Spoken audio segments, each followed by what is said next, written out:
What's up, YouTube? Checking in with my 2-month update here on the 55 planet after adding CO2 and various other goodies, trying to combat my algae problem, in particular blackbeard. The blackbeard's still hanging on. You can see it pretty thick on some of these rocks. A couple other areas in the tank, like that suction cup for the intake of my canister filter. But other than that, it's pretty well under control. Kind of a recap, I used to dose with Flourish Excel. I started dosing in response to blackbeard. It wiped it out first couple weeks. I must have missed a couple doses or something, but it came back and pretty much annihilated this tank. I had to take out the driftwood, scrub it down. So I did some research and decided to switch over to CO2. And yeah, the plants are digging it. As you can see, I got kind of an unruly jungle there. Really no rhyme or reason. Just throwing as many plants as I can, see what grows. And I'll eventually weed it all out and thin it and come up with a scheme that I like. But the fish are doing great. As you can see, the cherry barb's pregnant. Wow. Hopefully I can have those, raise those babies in the tank without that rainbow shark eating them or these other barbs. But yeah, the tank's doing good. The plants are healthy. So just to recap of what I did, I added CO2, as I said, switched from TAP to RO. That seemed to help bring the phosphate levels down quite a bit and really keep the water quality up.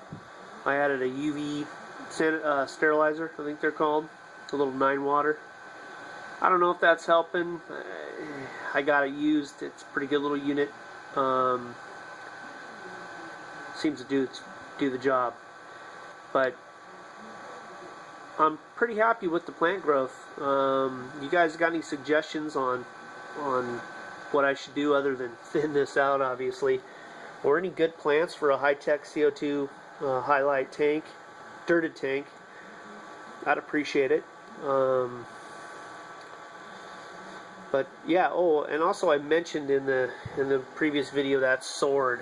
There it is right there. It was in pretty bad shape when I brought it over to this tank.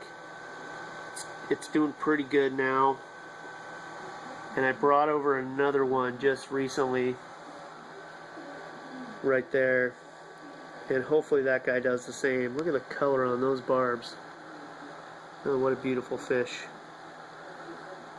Shark's being shy. Here he comes. Cleanup crew. Yeah, I did add a cleanup crew. And I know that's kind of a big no-no in response to an algae problem, but I didn't really have much of a cleanup crew. I had those bristlenose plecos, so I added a couple Cory cats. That peppered one, that guy's super cool, and that guy there, and then I added a couple Odo. I can never pronounce it, but I think you guys know what I mean. The Odo algae-eating catfish right there. There's one. I added 3 of those guys. Now, I know that the popular fish for blackbeard is the SAE, the true Siamese algae eater. Well, I bought 3, put them in the tank. Within 24 hours, they were dead.